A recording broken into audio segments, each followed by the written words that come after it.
Hi, in this video I'll be showing you this. It's the Dyson V7 Motorhead Extra cordless vacuum cleaner, and what I want to do today is just really to show you around the vacuum some of the features and benefits that this offers and why I think this special edition model could be a real winner. So this model, the V7, sits quite comfortably in the range, as you might expect, between the V6 and the V8, and really there are quite a few differences between all of the models. I won't cover all of them off. I have provided a link here just to basically, I've done another video to show you all the differences between the V6, V7, V8, V10 and V11, because there's quite a good range of cordless vacuums now that Dyson do. But really the main difference between the V6, V7 and V8 are run times. So you've got 20 minutes on the V6, 30 minutes on this one, the V7, 40 minutes on the V8. And also bin capacity varies as well. So, but again, I won't go into all of the differences, but this one has a bin capacity of 0.54 litres, which in the market is actually quite a big capacity. And while I'm on the subject of the bin, I'll show you this now.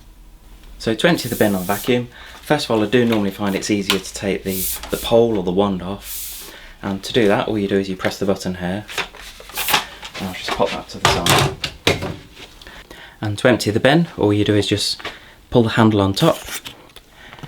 And clearly just make sure you do this over a bin, or I'd really recommend doing it outside, because what you can find is when you do that, you can get quite a bit of dust coming back.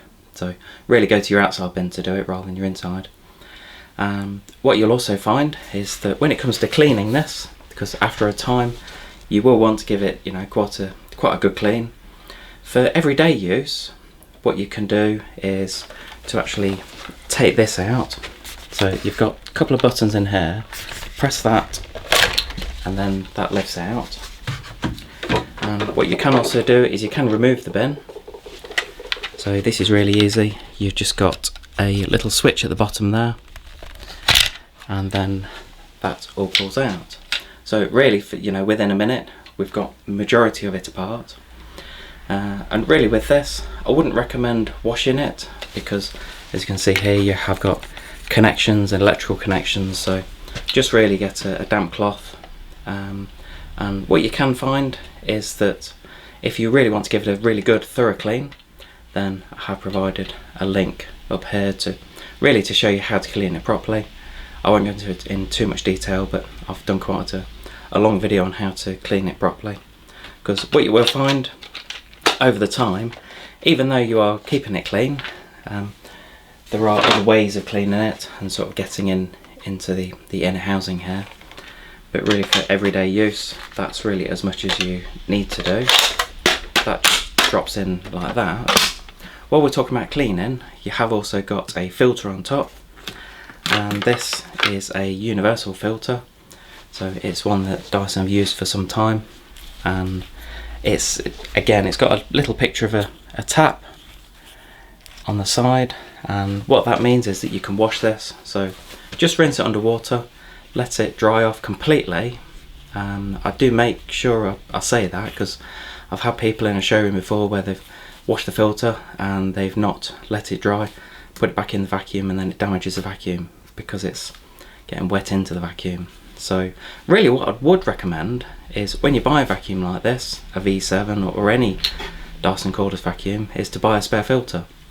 I'll just provide a link here to show you where to get another one, because they're not all that expensive now. But what it does mean is that when you've washed one of the filters, you can put your spare filter in the vacuum and carry on vacuuming, so you're not having to wait the 24 hours to let it dry.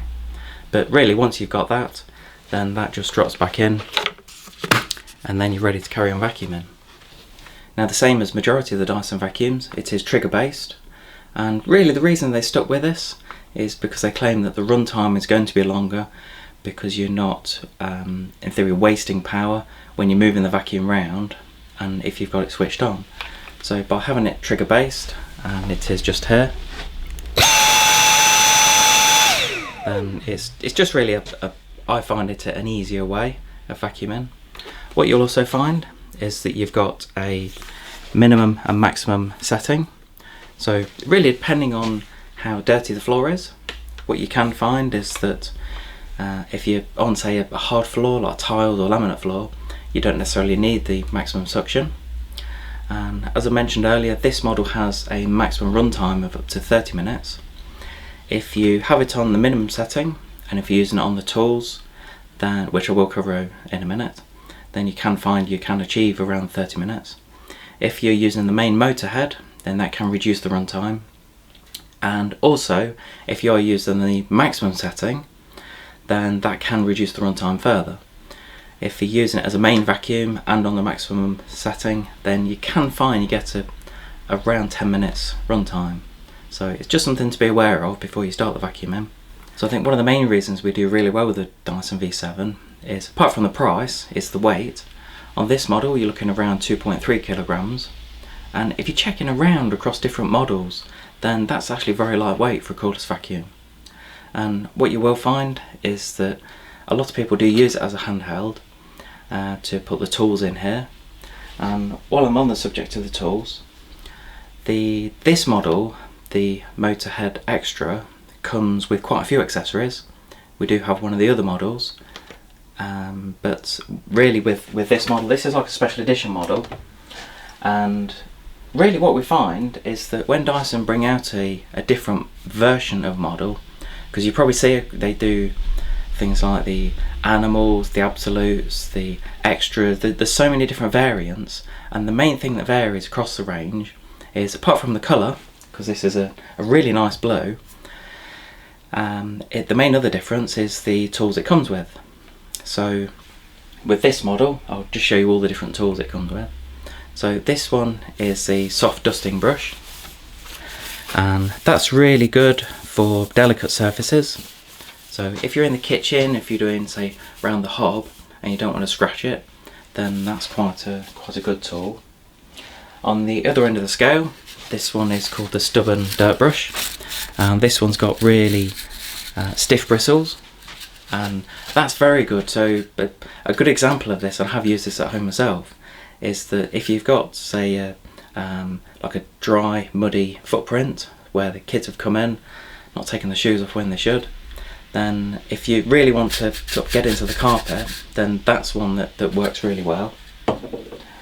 You've got the ever famous crevice tool.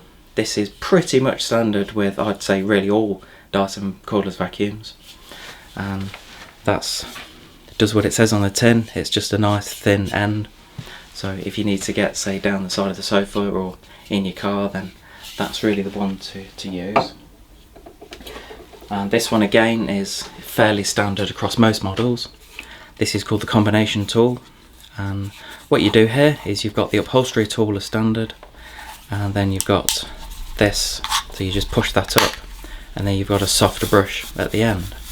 So it's really two tools in one, but as I say, Dyson have kept this fairly standard across the range. And to put these tools on, all you need to do is just clip them in the end, and this red button that's where you release the tool, and this is a quick release system. They've had this on the V7s and V8s and all the models above that, compared to the older V6 where it didn't have it. And what you'll also find is, if you do want to get up high and use one of the tools, then you can use the extension tube and just pop one of the tools in the end and use it like that. So this tube doesn't have to be used on the floor. And the last tool, or the main cleaner head it comes with, is this one. This is called the direct drive head, and again, this is a fairly standard tool on the V7s. And what you'll find is that this is a very effective tool for sort of getting into your carpet or doing things like laminate or hard floors. And what you will find, I know it's difficult to tell from the video, but you have got stiff bristles here, and then the black ones are soft sort of dusting bristles.